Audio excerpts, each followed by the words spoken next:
Hello and welcome to our weekly celebration of living spirit at Vita Spiritual Learning Center. I'm happy to be with you today.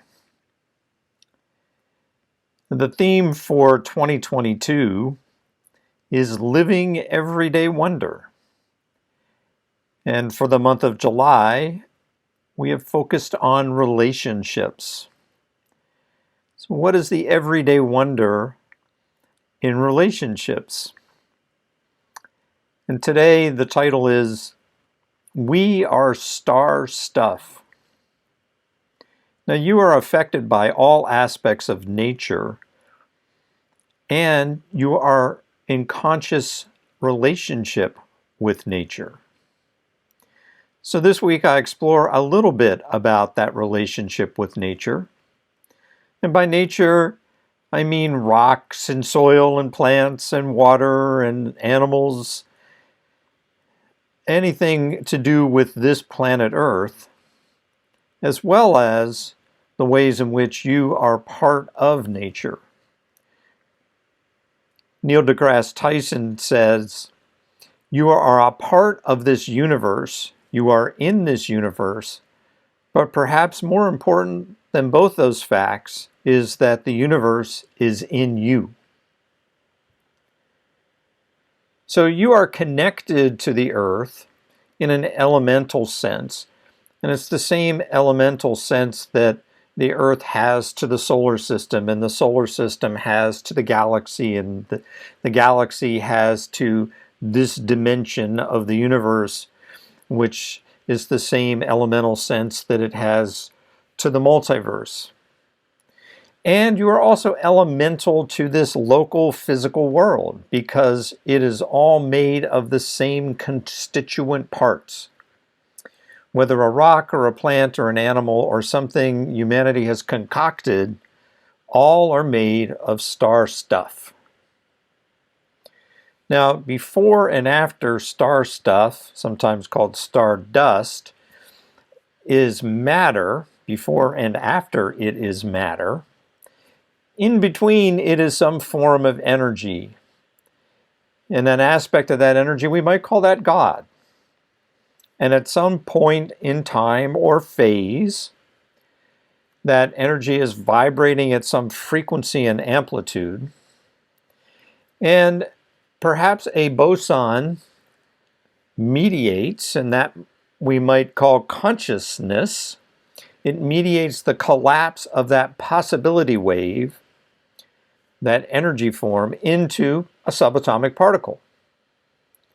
And that subatomic particle related to other particles, and that relationship formed an atom. And that atom related to other atoms, and that formed a molecule. And those molecules related to other molecules to form a compound. And those compounds related to other compounds to form a chain. And that chain related to other chains to form cells. And those cells related to other cells to form tissues. And those tissues related to other tissues to form organs. And those organs related to other organs to form beings. So it's all related to those constituent elements or parts. Sometimes the small to the big, and sometimes the big to the small. So Neil deGrasse Tyson goes on to say, we are all connected. We are connected to each other biologically. We are connected to the earth chemically. And we are connected to the rest of the universe atomically. So today I talk about the relationship, in context of connection and circulation. So I'll start with circulation. By circulation, I mean that free and balanced exchange of positivity that is characteristic of a healthy and mutually beneficial relationship. In a good circulating relationship, everyone and everything is open to giving and receiving God's love and compassion. By connection, it is that feeling of connection. To what do you feel connected? And some connections can be heavy and burdensome, a connection from which you might want to be freed, And other connections are light and loving and therefore desirable. Now, in this requires you to become consciously aware of your connections. And along with that conscious awareness comes thoughts and feelings and emotions that you either passively or actively circulate in relationships, hence connection and circulation, right? It also means you become more conscious of your connection with both the physical world around you and the metaphysical realm that indwells and surrounds all that is. You then become more conscious of what you put into circulation in both the physical world and in the metaphysical realm. Now, I've said before that humans are relational beings, and this is true for really just about any material form of life that we know in this pale blue dot circulating this sun. So all living things, be it mineral or plant or animal, relate to, connect with, circulate around with everything else. And so intertwined and interconnected and interdependent is all life that it can easily be said it is all one life with many facets and many phases and many versions. It's the life of one supreme being. Now, the science of mind and spirit posits that the physical world is a manifestation of the metaphysical, that there is a universal life, also known as first cause, that creates and recreates, that circulates by means of you and me and all of manifest creation. And it is in all times and places and forms connected with the one source, which is living spirit. Ernest Holmes says, everything that exists is a manifestation of the divine mind. It is merely expressed by the form. The manifest universe, then, is the body of God. So star stuff is the physical, the material commonality, the connecting thread and the circulating conduit of all life. And all the physical realm is temporary and constantly changing, right? The manifestation of the metaphysical, all physical life begins, transforms, continues, expands, extends the universal mind, that infinite creative, which we call God.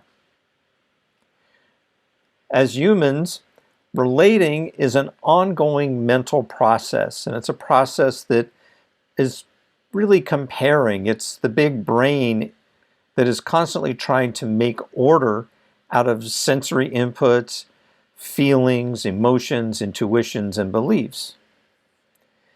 And the question we're always running in our mind is, are these things I perceive different or alike? And that thinking branches into differences and similarities. And then feelings arise and emotions flow about those differences and similarities. And eventually some of this all just binds together into a special subset of beliefs called judgments. And judgments, no matter how inaccurate or true, no matter how unhealed or healed, no matter unconscious or conscious, those judgments influence your choice to disengage or to engage, to relate, to connect or not. In like connections, it's important to become consciously aware of judgments. So we talked about becoming consciously aware of judgments. Now, our connections, now we're talking about being consciously aware of judgments. And once you have this awareness of judgments, that enables you, that brings to conscious thinking the ability to question or challenge those judgments. And even if those judgments appear to be positive or affirmative, you still have to ask yourself, are those judgments metaphysically valuable? Are they spiritually valuable? Now, if you're anything like me, It's challenging just to admit that I have judgments. Me, judge? No, can't be. Judgments are not of or in this moment. They're either stuck or from the past, or they're falsely predicting the future. And in that regard, judgments become a kind of bypass. In this case, it's bypassing, it's circumventing that important mental process that is essential to relating, to connecting, to circulating. And in bypass, as Carolyn Mace says, once you become aware of bypass, whether it's spiritual or mental or emotional, you now know too much to deny it. So once that metaphysical genie is out of the bottle, that means you are ready for some important healing and growth in consciousness. In so doing, you come to this conscious awareness that relating is essential to this human phase of your soul's journey. You realize you're in relationship to everything, including the natural world, including living spirit. So the more skilled you become at relating, the more you're able to choose and nurture positive and productive relationships, whether those are with people or places or things. And this becomes a practice of consciously directing relating, right? So that consciously directed relating ability, it heals and grows healthy relationships. And as that process is engaged, unhealthy relationships tend to dissolve and are replaced with positive and mutually fulfilling relationships. And those positive and mutually fulfilling relationships are really essential to living your best life. So the spiritual practices that we work with week in, week out, day in, day out, month in, month out, really are all around forming powerful intentions, right? So meditation is a focusing and a calming. Treatment and affirmation and prayer, you are clearly setting those powerful intentions. By doing some form of spiritual study or reading, you're learning about the power of those intentions. By journaling, you're processing how you are working with those intentions. And by visioning, you're trying to catch the divine high idea around intentions that are for healthy and mutually beneficial relationships. And then once you are in the process, you are healing and growing in consciousness around relationships, then you have an opportunity to practice in sacred service by being with your spiritual counselor or your practitioner, by circulating your good in the world through tithing, and by joining together in beloved community, as we all are here right now doing. Now, I often refer to A Course in Miracles when it comes to relationships because they really dig deeply into it. It really digs deeply into relationships. And as I mentioned, A Course in Miracles says that relationships are really that intensive training for growing your consciousness. And, the top line of relationships in A Course in Miracles are ordinary relationships, special relationships, and holy relationships. Without going into it that much more deeply, I want to still stay on the science of mind side of relationships. But there is a lot of the ideas in A Course in Miracles are presented in binary, meaning they're presented as an either or.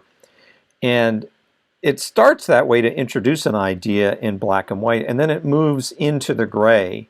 Or, if you will, sometimes it starts with the infrared and the ultraviolet, and then as it describes more or gets more into that idea, then the whole spectrum of light appears. So in a relationship sense, each person is always in relationship with self, with another person, with the physical world, and with the metaphysical multiverse. In A Course in Miracles, the binary test for any relationship is one of separation or connection. Is the relationship that that has your conscious attention, your conscious awareness, is that relationship in this moment expanding unconditional love, or is it shrinking from unconditional love? So judgment always contains some aspect of separation, a me and they, or a me and it. And often one must heal from a negative to get to activate the positive. And there are steps in between. One doesn't just kind of flick a switch and say, yeah, that negative thing is just going to polar swap to the positive all of a sudden. Right? There are steps in between. So healing and growing consciousness then isn't a black and white. It isn't an infrared to an ultraviolet, but it is something along that continuum, along that spectrum. So healing judgment leads to discernment. Healing discernment leads to objectivity. Healing objectivity leads to acceptance. Healing acceptance leads to inclusion. And healing inclusion leads to all are one. So let me put that in the context of relationship. As you let go of judgment, you become more connected through discerning. As you let go of discerning, you become more connected through objectivity. As you let go of objectivity, you become more connected through acceptance. As you let go of acceptance, you become more connected through inclusion. And as you let go of inclusion, you become more one with the one mind, the one love, with who you are and everything as it is at its essence, right? You become more one with living spirit. As you heal and grow in consciousness, as I said before, you are more likely to have healthy and mutually beneficial relationships with yourself, with others, with the beloved community, and with the natural world. You know, in general, going back to the material and the ethereal and forms, the material matter is always changing. But the force that created the form, the matter, that is true and constant. So A Course in Miracles says that relationships are the true and constant thing. They are forever. A relationship never ends. However, the form a relationship takes is continually changing. So on the outer, most of you have had, a romantic relationship that changed into something other than romantic, right? And the relationship changes form, but the new form of the relationship is still fostering growth in both those parties that no longer are in this active romantic relationship anymore.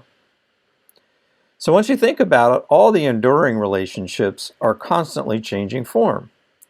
For example, the relationship between parents and children change form as both parents and children grow physically, mentally, emotionally, and spiritually.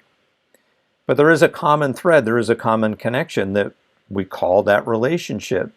And that relationship is founded in this bond, this connection, this circulation of unconditional love. And there's another example that I think, like most folks have experience with. You have an acquaintance that changes to a friendship, and then that friendship changes to a kinship.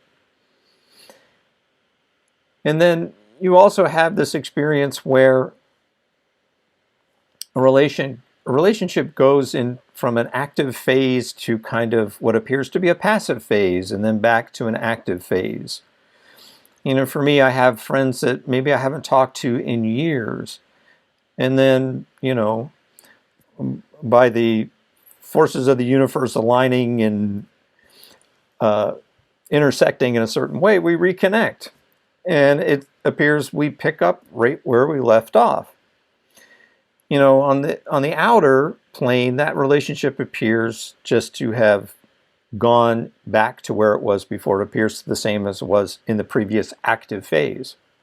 But on the inner, each of us have healed and grown over that period of the right relationship being passive. It is the same relationship in a new form, and it's a new form as a result of our individual and collective growth. The change from inactive to active means that the inactive form was no longer serving a high purpose, and an active relationship is now serving that high purpose.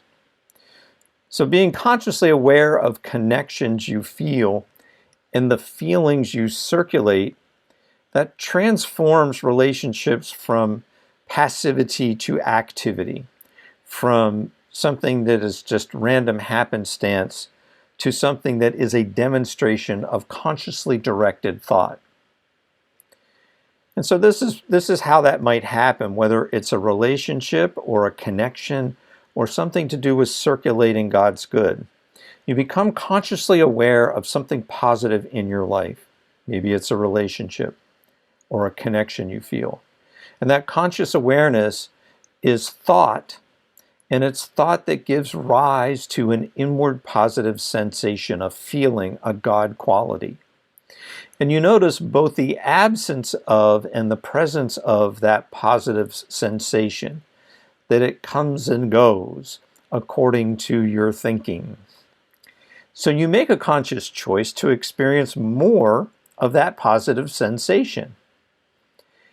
You regularly set an intention. You consistently affirm more of that good, and you can even name that good. I intend more love in my life. I intend deeper connections in my life. And as you affirm more of that good, that God that is in and as this human phase of your soul's expression rises up and resonates. It joins you in that intention. And as you live life with more positive feeling within, it easily grows stronger and it occurs more frequently. You notice and express positive feelings more. You extend positive feelings more. You circulate more positivity, and you live spirit, and living spirit is living through you. Now, in Science of Mind and Spirit, a common prayer request is for what we call right relationship. That's a good one. Right relationship means setting an intention. It means that there is a conscious, mutually beneficial connection that is being summoned in consciousness. And it is a connection of mind to mind and heart to heart and soul to soul. It means being willing and able to circulate, to give and receive the infinite goodness of God, to extend and infuse your relationships with love and joy, peace and compassion. Ernest Holmes says, all your memories of the past are healed if your communion with nature and with the Spirit becomes complete.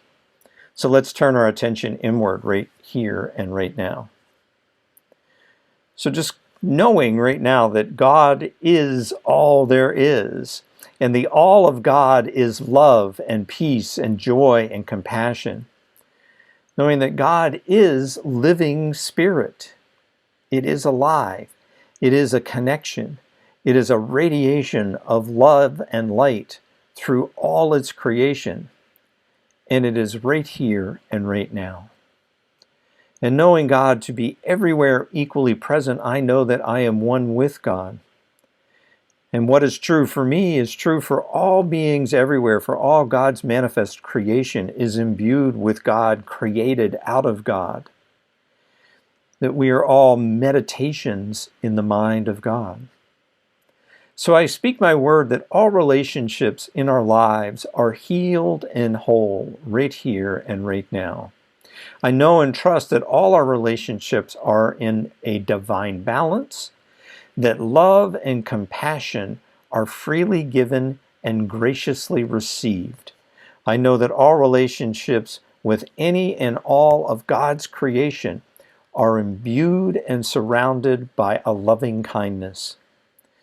Living Spirit within you and I greets living Spirit in everyone and everything, as living Spirit lovingly returns the greeting, for that is the holy connection, the holy relationship.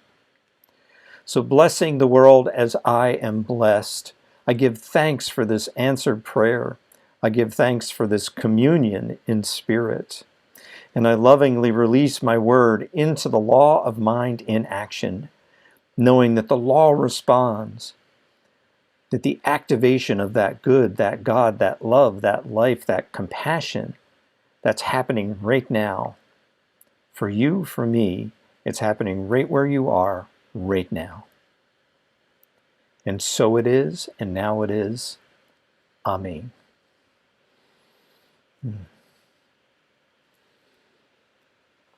Thank you again for joining us here today, and looking forward to seeing you next time.